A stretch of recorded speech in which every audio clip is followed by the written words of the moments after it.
Selamat pagi Sobat Afi. Selamat pagi Sobat Mufli. Kira-kira ada kabar apa aja nih pada pagi hari ini? Ya, masih seputar tentang akhir tahun dengan antusiasnya masyarakat penunggu pergantian tahun baru. Dan nanti juga akan dijelaskan tentang wisata dan kuliner yang cocok untuk berlibur bersama keluarga di Mojokerto. Baik, seperti biasa marilah kita sapa pemirsa di rumah terlebih dahulu. Apa kabar pemirsa di rumah? Semoga selalu diberikan kesehatan dan keberkahan agar dapat menjalankan aktivitas dengan baik pada pagi hari ini. Ya, benar sekali. Kali ini saya Nur Afi Aulia bersama Sobat Mufli Damang Pangestu akan menemani Anda selama 30 menit ke depan dalam acara KPI News dengan informasi yang aktual dan terpercaya pastinya. Baik, langsung saja kita buka acara KPI News dengan berita pertama.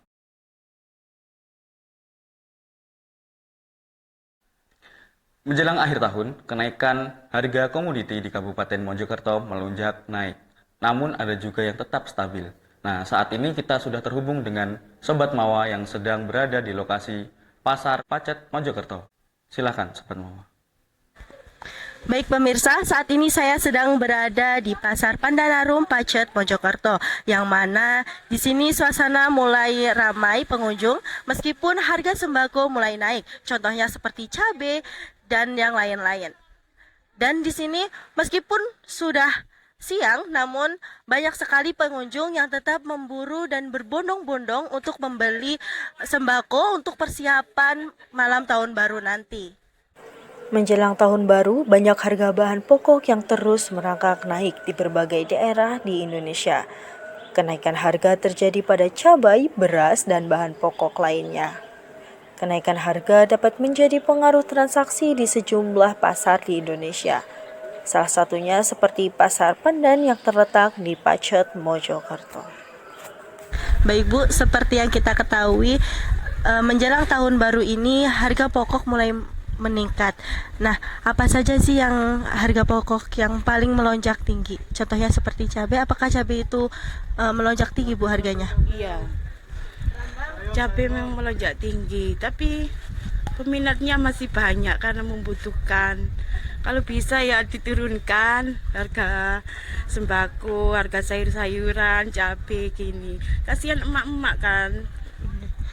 Nah, apa sih Bu yang menjadi faktor kenaikan harga bahan pokok ini sendiri? Mungkin BBM naik, jadi transportnya kan jadi naik juga. Apakah cuaca menjadi salah satu faktor kenaikan harga bahan-bahan sembako ini sendiri? Ya bisa juga, karena kan hujan terus, jadi barang-barangnya juga ikut busuk, gampang busuk sayur-sayurannya. Menurut salah satu pedagang, pembeli tetap berdatangan ke pasar meskipun harga bahan pokok terus merangkak naik. Karena pada tahun baru mereka akan merayakan pergantian tahun bersama keluarga dan kerabat. Sehingga meskipun harga bahan pokok terus naik, tidak terlalu menjadi hambatan bagi mereka. Baik pemirsa, saat ini saya sedang berada di warung sembako, salah satu warung sembako yang ada di Pasar Pandanarum. Nah, apakah sekarang harga beras ini mulai melonjak naik Bu? Menjelang tahun baru ini, mulai dari harga berapa menjadi berapa Bu? Naik sekali. Mulai harga 10.000 sekarang menjadi 11.000 bahkan 12.000. Dan apakah minat pembeli itu tetap banyak seperti biasanya atau menurun? Apakah mereka juga memiliki banyak keluh kesah? Justru banyak yang beli. Karena di desa itu sudah nggak ada tani itu loh, sama jadi banyak yang membutuhkan gitu. Akan tetapi, ada beberapa bahan pokok yang harganya tidak naik pada saat menjelang tahun baru.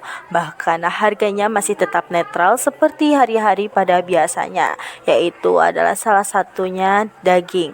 Harga daging sapi di Pasar Pandan masih sama seperti pada hari-hari biasanya. Baik Pak, apakah harga daging ini menjelang tahun baru itu melonjak naik Masih tetap sama harganya 110. dalam 1 kilonya? Iya, Itu untuk daging apa? daging yang super. Apa sih Pak yang menjadi faktor menetapnya harga daging ini? Sedangkan kita ini kan sudah mau menghujung ke penghujung tahun sendiri. Ya Apa enggak tahu. Oh, Nggak jadi tahu saya. dari sananya masih Ya, menetapkan masih harga. tetap harganya. Oke, baik. Terima kasih Pak. Iya. Itulah tadi informasi yang kami dapatkan. Kami kembalikan ke studio. Beralih ke berita selanjutnya. Jelang tahun baru di Jalan Bung Tomo, Pacet, Mojokerto terpantau ramai lancar. Di sana telah ada Sobat Rindu yang akan menginformasikan keadaan di lokasi. Baik, terima kasih Afi dan Mufli. Baik pemirsa, sekarang ini saya sedang berada di Jalan Raya Pandan Arum, Pacet, Mojokerto. Bisa dilihat sekarang di belakang saya menjelang tahun baru ini kondisinya terpantau lumayan ramai 1 hari sebelum pergantian tahun ke 2023. Dan juga di penghujung tahun ini jatuh di hari Sabtu Minggu atau weekend. Dari pantauan kami dari pukul 8.00 waktu Indonesia Barat, sampai saat ini terlihat didominasi oleh kendaraan motor mobil dan sedikit kendaraan besar atau kendaraan domestik begitu. Mungkin juga karena cuaca yang mendung ini yang menghambat warga sekitar untuk keluar atau bepergian. Kami menghimbau untuk masyarakat yang ingin pergi kemana-mana mengendarai roda 2 sebaiknya hati-hati dan juga mempersiapkan jas hujan atau payung guna untuk berjaga-jaga dikarenakan kondisi jalan yang kurang stabil. Demikian yang dapat saya sampaikan. Kembali ke Afi dan Mufli di studio. Beralih ke berita selanjutnya tentang wisata dan kuliner. Wisata Alas Trawas Mojokerto menjadi pilihan keluarga untuk dijadikan tempat berlibur di akhir tahun. Ya, wisata ini sangat menarik dan instagramable untuk bisa mengabadikan momen-momen bersama keluarga. Benar sekali, dan selanjutnya kita akan ditemani oleh Sobat Nahdi yang akan membawa kita menelusuri wisata Alas Trawas Mojokerto.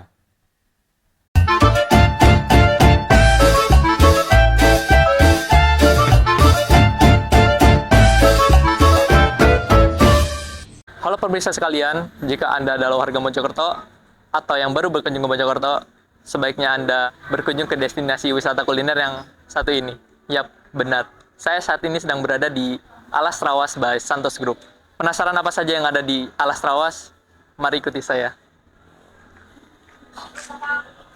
Alas Trawas by Santoso Group yang terletak di Jalan Trawas, Mojosari, Kecamatan Trawas, Kabupaten Mojokerto ini memiliki segudang hal yang menarik.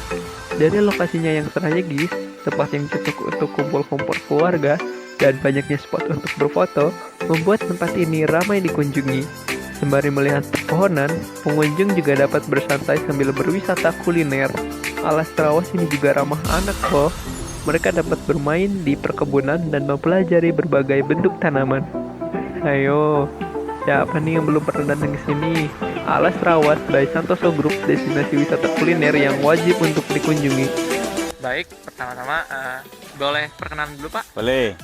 Nama saya Ahmad Jaini dari Surabaya. Saya di Surabaya, dinasnya di Kepala Dinas Perindustrian dan Tenaga Kerja Kota Surabaya. Untuk tanggapan Bapak mengenai Alas Trawas ini gimana Pak pendapatnya? Ini luar biasa. Ini kebetulan milik sahabat saya, Pak Hadi namanya. Saya sebenarnya ingin ketemu beliau, cuman karena tak janjian. Memang dari awal beliau sudah merintis bahwa ini diperuntukkan untuk warga sekitar agar dapat menyerap tenaga kerja yang luar biasa banyak. Makanya makanannya murah, kemudian kafenya ditata sedemikian apik, luar biasa ini. Dan gimana Pak untuk suasananya di sini? Wah, suasana top banget. Saya 2 bulan yang lalu baru ke sini, perubahannya luar biasa. Lampu-lampunya saya tidak bayangkan kalau malam. Terus di sana ada aula yang sesuai diskusi kita kemarin, rencana untuk pertemuan. Kemudian di sana ada kotit rencananya itu. Nah, gimana nih menurut kalian? Tertarik berkunjung ke Alas Trawas? Saya, Nadi Hairi Ramdan, dan kru yang bertugas pamit undur diri dan terima kasih. Nah pemirsa, jika tadi kita telah melihat bagaimana view pemandangan yang ada di wisata Alas Trawas, maka kali ini kita akan mengintip apa saja kuliner yang ada di Alas Trawas. Betul sekali. Dan selanjutnya kita akan ditemani oleh Sobat Lita yang akan membawa kita mencicipi hidangan kuliner yang ada di Alas Trawas, Mojokerto.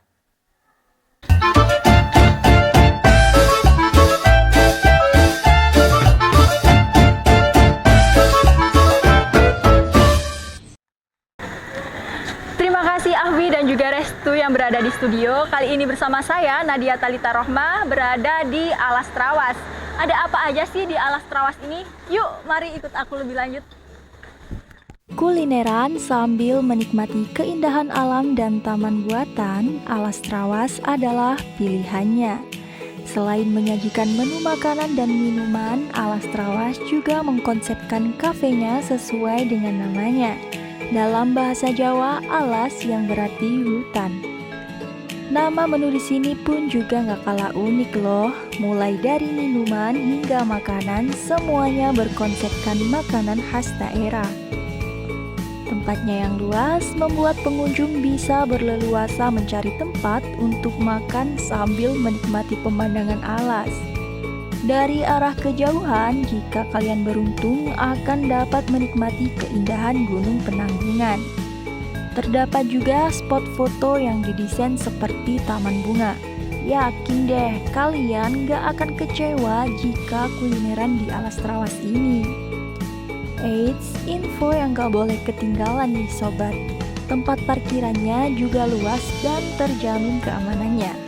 Kalau soal harga, seperti kebanyakan kafe, harga makanan dan minuman di Alas Trawas ini sangat worth it dengan rasanya yang enak loh.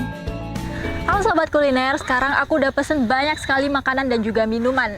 Nah, mulai dari Okinawa Brown Sugar, terus Green Alas, Raspberry, di sini ada donat, tahu wale, ini namanya rujak cireng, yang ini namanya nasi ayam bakar. Kemudian yang ini ada nasi prasmanan. Menurut kalian mana nih yang cocok buat hidangan sore kali ini? Nah, ini yang aku cobain pertama kali ialah Okinawa Brown Sugar. Ini perpaduan antara gula merah dan juga susu. Yang ini kemudian ada Green Alas, kemudian ada tahu wale. Ini kremes banget, yummy. Ada sausnya juga, kemudian ada donat. Gulanya bertaburan, di atasnya warna putih kayak bola-bola salju. Enak deh pokoknya, mulai dari makanan ringan hingga ke berat. Ini worth it banget sama harganya. Sebelumnya perkenalkan, nama saya Nadia Talita dari IKHATS. Saya mau izin bertanya mengenai ini dengan Mas siapa? Saya Mas Jody. Mas Jody, baik. Kesini berkunjung bersama keluarga ya? Ya, berkunjung aja kan malam mingguan ya. Ya. Menurut kenapa sih memilih tempat ini sebagai kunjungan wisata malam minggu? Tadinya sih ya cuma mau ke Trawas aja, terus browsing-browsing di TikTok, Instagram.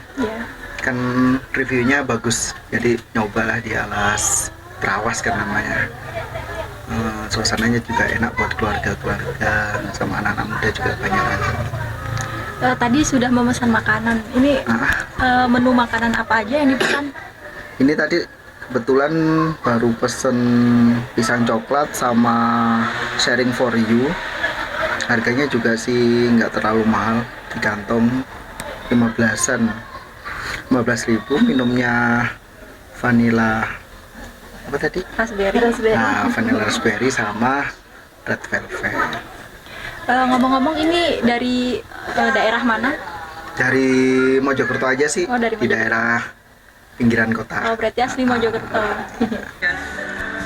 Baik, Mas perkenalan dulu ya. Masnya ini siapa namanya? Saya Heri Saputro. Saya di sini sebagai Kapten Waiters di Cafe Alas Trawas.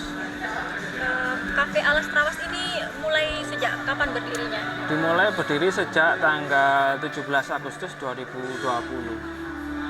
Selama perkembangan di sini mungkin mulai dari fasilitas-fasilitasnya itu apa aja? Kalau perkembangan diri kita awal sebenarnya konsepnya kan untuk seperti warung kopi sebenarnya dulu. Terus berkembang karena hype-nya tinggi, jadi kita mengupgrade jadi sebuah kafe. Di sana kalau fasilitas mulai dulu yang musolanya kecil, sekarang kita bangun musola yang besar, terus perluasan lahan juga, ada taman yang cukup luas dan juga lahan parkir kita sudah ekspansi juga, jadi lebih luas semua. Kira-kira pengunjung di sini setiap harinya itu berapa? Kalau setiap hari itu kurang lebih saya nggak bisa ini ya setiap hari, mungkin per minggu aja.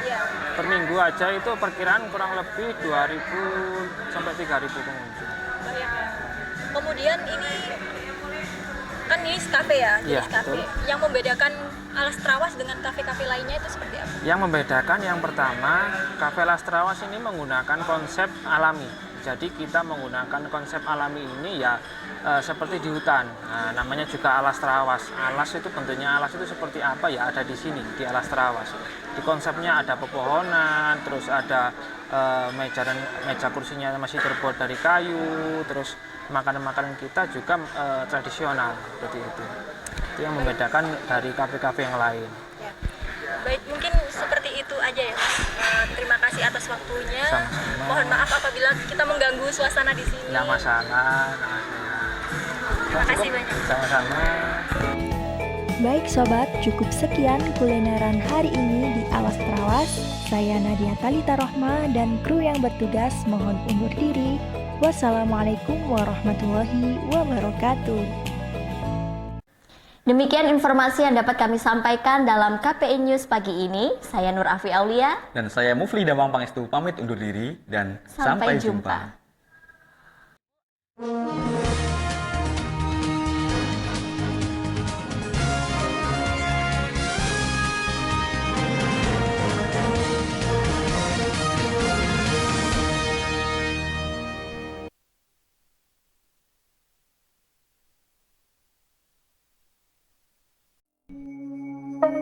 Thank you.